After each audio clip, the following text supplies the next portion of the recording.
The dimly lit restaurant buzzed with conversations and clinking cutlery. I tried to focus on the menu, but my mind kept drifting back to the tension in the air. My mother-in-law, Veronica, had been throwing passive-aggressive jabs all evening, and I could feel the storm brewing. "A broke, fatherless girl like you?" Veronica hissed, loud enough for nearby tables to hear. "My son deserves better." Paul's face reddened with embarrassment as he rushed to my defense. "Mom! Stop it! You know nothing about her." I felt a familiar lump forming in my throat, but before I could respond, my mother Helen spoke up calmly. "Mark my words, you'll regret this." Veronica scoffed, but her smug expression faltered slightly. I squeezed Paul's hand under the table, silently thanking him for his unwavering support.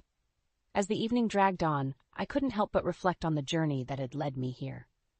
Growing up, my father had squandered our savings before abandoning us, leaving my mother to pick up the pieces. She worked tirelessly, juggling menial jobs during the day and studying at night, determined to build a better life for us. I pitched in as soon as I could, working part-time jobs after middle school to help make ends meet. It wasn't easy, but my mother's resilience inspired me to keep pushing forward. I earned my GED, then a college degree, eventually becoming a respected accountant. That's when I met Paul. We clicked immediately, bonding over our shared values of hard work and mutual respect. But his parents, Veronica and Robert, were a constant source of tension, trying to control every aspect of our relationship. As we left the restaurant, I felt Paul's arm wrap protectively around my shoulders. "I'm so sorry," he murmured. "You didn't deserve any of that." I took a deep breath, meeting his gaze with determination. "It's okay. We'll get through this together." Because no matter what Veronica threw our way, I knew one thing for certain: our love was worth fighting for. As I walked home from that disastrous dinner, memories of my childhood came flooding back. Growing up, my father's reckless decisions had left us teetering on the edge of financial ruin. I still vividly remember the day he gathered my mother and me in the living room, a suitcase by his side. "I've made some bad choices," he admitted, unable to meet our eyes. "The money's gone." My mother's face drained of color, but she remained composed, ushering me out of the room. That night, I overheard her anguished sobs through the thin walls of our apartment. Just like that, my carefree childhood evaporated. My mother poured herself into work, taking on multiple jobs to keep a roof over our heads. I'd come home from school to find her hunched over textbooks, studying for her GED between shifts. "We'll get through this," she'd reassure me, her eyes weary but determined. As soon as I was old enough, I started working part-time jobs too, contributing whatever I could to our meager income. It wasn't easy, but my mother's unwavering resilience inspired me to keep going. After countless late nights and sacrifices, she finally scraped together enough funds to start her own business. I remember the pride in her eyes as she handed me the keys to our new office space. "This is just the beginning," she promised, pulling me into a fierce hug. From that moment on, our fortunes began to shift. I buckled down, earning my GED and eventually a college degree. My hard work paid off when I landed a coveted position at a prestigious accounting firm. But even as my professional life flourished, the scars of my childhood lingered. Veronica's cruel words had ripped open those old wounds, reminding me of how far we'd come, and how much further we still had to go. As I crawled into bed that night, my mind whirled with 1,000 thoughts. But one thing was certain: I wouldn't let Veronica's toxic behavior tear apart the life Paul and I had built together. Not after everything my mother had sacrificed to give me a fighting chance. I first met Paul at a mutual friend's birthday party. He was charming and funny, and we immediately hit it off. As we exchanged numbers, I couldn't help but feel a spark of excitement. Little did I know that fateful meeting would change the course of my life forever. In the early days of our relationship, everything seemed perfect. Paul treated me with respect and admiration, never once making me feel inferior for my humble beginnings. He celebrated my achievements, encouraging me to chase my dreams without restraint. But as time passed, the cracks began to show. Paul's parents, Veronica and Robert, made no effort to hide their disdain for me. Veronica, in particular, took every opportunity to belittle my accomplishments, dismissing my hard-earned success as a mere fluke. A girl like you could never amount to anything without riding on someone else's coattails, she sneered during one tense family gathering. Paul tried to reason with her, but Veronica was relentless. Don't be naive, son. She's using you to climb the social ladder. I bit my tongue, fighting back tears of humiliation. Paul squeezed my hand reassuringly, but I could see the strain in his eyes. The constant judgment and criticism took a toll on our once unbreakable bond. Arguments erupted over the smallest things, and I found myself questioning whether Veronica was right. Was I really good enough for her son? Of course you are. Paul insisted whenever I voiced my doubts. My parents are just stuck in their outdated ways. They'll come around eventually. But Veronica's interference only intensified. She'd show up unannounced at my office, berating me in front of my colleagues until Paul arrived to whisk her away. I'm so sorry, he'd apologize profusely, his face flushed with embarrassment. She's completely out of line. Yet her behavior continued unchecked, driving a wedge between us. I knew Paul loved me, but I couldn't shake the feeling that his loyalty was divided. As much as he tried to shield me from his parents' toxicity, their disapproval cast a dark cloud over our relationship. Something had to give. Either Paul put his foot down, or I walked away. Because as much as I loved him, I refused to spend my life being disrespected and degraded by his family. It was a crisp Tuesday morning when the storm clouds rolled in once again. I was knee-deep in paperwork at my office when the receptionist buzzed me. "Jane, your mother-in-law is here to see you," she said hesitantly. I felt my heart drop. Not here, not now. Before I could respond, the door swung open, and there stood Veronica, lips pursed in disdain. "Hello, dear," she said, her voice dripping with false sweetness. "I thought we could have a little chat." My colleagues exchanged nervous glances as Veronica strode in, her heels clicking against the hardwood floor. I steeled myself, determined not to let her get under my skin. "What can I do for you, Veronica?" I asked coolly. Her eyes narrowed as she looked me up and down. "I must say, I'm surprised you've managed to fool everyone here with your little act." I bristled at her condescending tone. "Excuse me?" "Oh, please," she scoffed. "A broke, fatherless girl like you? This whole career is just a fluke. You'll never truly belong in this world." My cheeks burned with humiliation as my coworkers shifted uncomfortably. Before I could respond, Paul burst through the door, his face flushed with anger. "Mom, what the hell are you doing?" he demanded, rushing to my side. Veronica waved her hand dismissively. "Just having a friendly chat with your girlfriend, dear. No need to get upset." "This needs to stop," Paul said through gritted teeth. "You can't keep ambushing Jane like this." "I'm only looking out for you," Veronica insisted, her gaze landing on me with thinly veiled disgust. "You deserve so much better than this." That was the final straw. I felt a fire ignite within me, burning away years of insecurity and self-doubt. Enough was enough. "You're right, Veronica," I said evenly, meeting her gaze head-on. "I did come from humble beginnings, but that's made me stronger, more resilient, and I've worked my ass off to get where I am today." Paul watched me with a mixture of shock and admiration as I stepped forward, towering over his diminutive mother. "So you can insult me all you want," I continued, my voice steady and unwavering. "But I'm not going anywhere. This is my life, my career, and if you can't accept that, then you're the one who doesn't belong here." Veronica opened her mouth to retort, but I cut her off. "Now, if you'll excuse me, I have work to do." With that, I turned on my heel and strode back to my desk, leaving a stunned silence in my wake. The weeks following my confrontation with Veronica were a whirlwind. My newfound confidence empowered me, and I felt a weight lift off my shoulders. No longer would I allow her toxicity to dictate my life. Paul was in awe of my resilience, and our relationship grew stronger than ever before. One crisp autumn evening, he surprised me with a candlelit dinner at our favorite Italian restaurant. "Jane," he said, reaching across the table to take my hand, "you've shown me what true strength and courage look like. I don't know where I'd be without you." I felt my cheeks flush as he drew a small velvet box from his pocket. My heart raced as he opened it to reveal a stunning diamond ring. "Will you marry me?" he asked, his eyes shining with love and admiration. Tears of joy stung my eyes as I nodded fervently. "Yes, of course." In that moment, everything else melted away. Veronica's venom, the years of insecurity, all of it. All that mattered was the man before me, pledging his unwavering support against the world.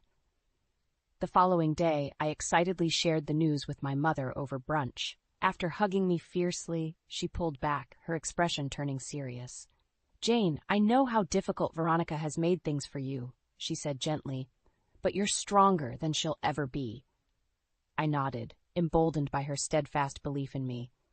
"In fact," she continued, "I think it's time you considered branching out on your own." My brow furrowed in confusion. "What do you mean?" "Start your own consulting firm," she explained. "I have extra office space in my building that you can use. It'll give you the freedom to thrive without anyone holding you back." The prospect was both terrifying and exhilarating, but as I mulled it over, I knew she was right.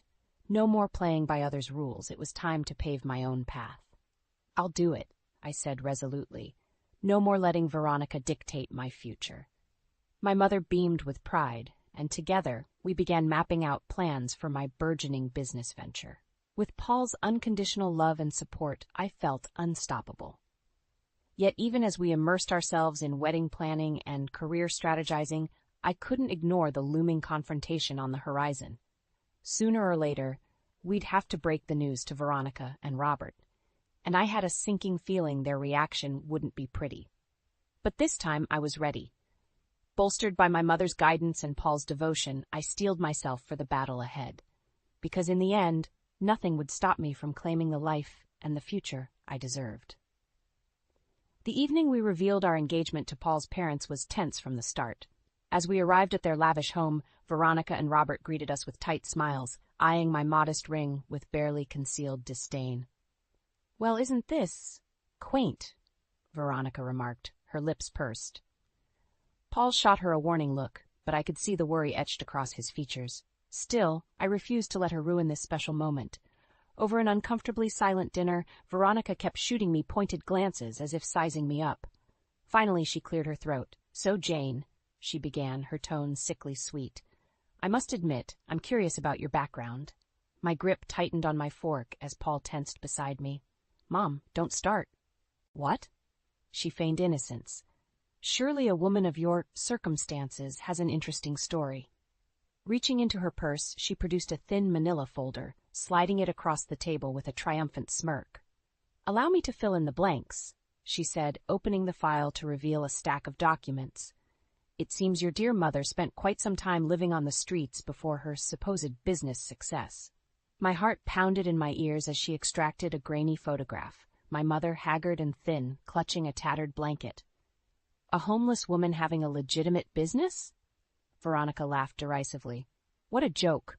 White-hot fury coursed through my veins, but before I could respond, my mother's calm voice cut through the tension. "You have no idea who you're messing with," she said, rising from her seat. "This bickering ends now." Veronica's laughter died in her throat as my mother fixed her with a steely glare. "Your husband's company relied heavily on my contracts," she stated matter-of-factly. "Contracts I terminated weeks ago, after your deplorable behavior." Robert paled, his fork clattering to his plate. Veronica opened her mouth, but my mother held up a hand, silencing her. "I'm taking control of this situation," she said firmly. "And if you know what's good for you, you'll cooperate." As Robert and Veronica exchanged panicked looks, I felt a surge of pride for my mother's unwavering strength. The tables had finally turned. In the days following our disastrous dinner, the fallout from my mother's power play became abundantly clear. Robert's company hemorrhaged clients and contracts, plunging into financial chaos. "This is insanity," Veronica raged when Paul and I paid them a visit. "You can't just destroy everything we've built." My mother, ever the picture of calm, merely arched an eyebrow. "I'm afraid you brought this on yourselves. Now, shall we discuss terms for reconciliation?" Robert, his usual bluster deflated, nodded weakly. With a curt gesture, my mother's lawyers unfurled a thick stack of documents. "First, you will issue a public apology for your unconscionable behavior towards my daughter," she stated. "Every detail, leaving nothing out." Veronica opened her mouth, no doubt to protest, but my mother silenced her with a look. "Furthermore, you will sign over the deed to your home," she continued, sliding a contract across the table, transferring full ownership to Jane. The blood drained from Veronica's face as she sputtered in outrage. You can't be serious. That house has been in Robert's family for generations. Then you should have thought twice before attacking his future family, my mother replied coolly. Those are my terms. Take them or leave them. An agonizing silence stretched between us as Veronica and Robert digested the reality of their situation. Finally, it was Paul who broke the standoff.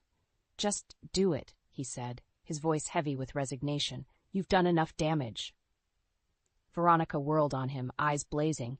How dare you take their side, after everything we've sacrificed for you? But Paul held firm, his expression resolute. No, Mom. You've only ever thought about yourselves. This is the consequence of your actions. With shaking hands, Robert signed the documents, officially ceding his prized estate.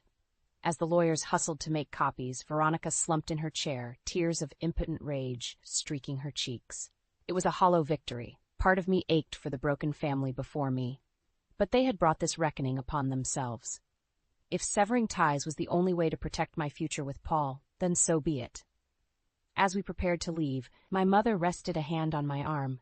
You've been through so much, she murmured, but your strength has never wavered. I'm proud of you.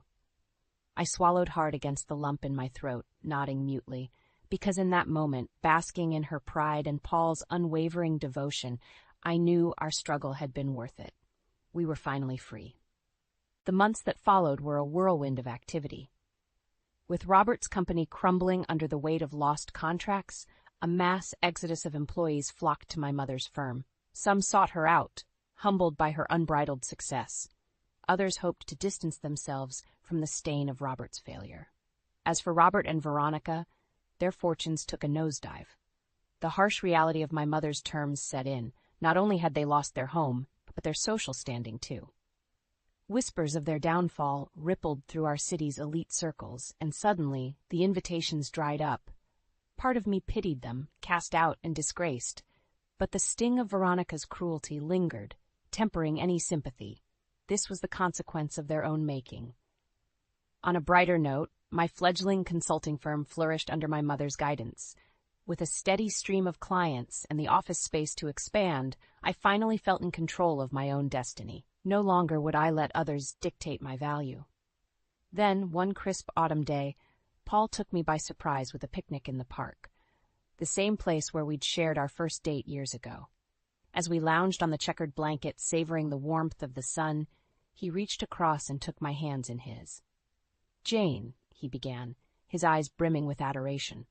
This journey hasn't been easy, but you've handled it with more grace than I could have imagined. Your strength and resilience inspire me every day. Tears pricked my eyes as he placed a tender kiss on my knuckles.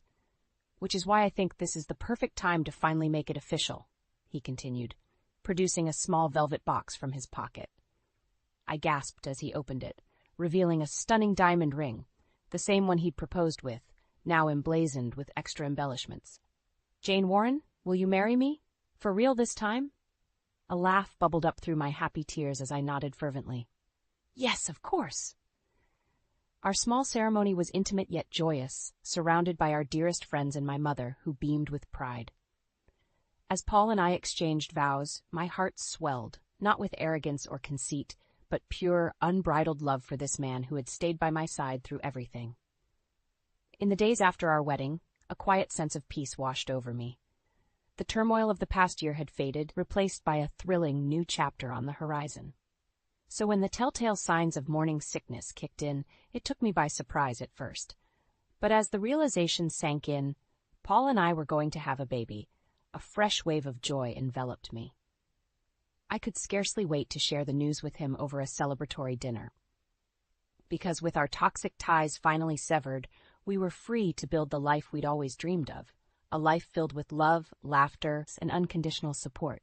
Our future shone bright, unencumbered by Veronica's poisonous presence, and this time, nothing would dim that light.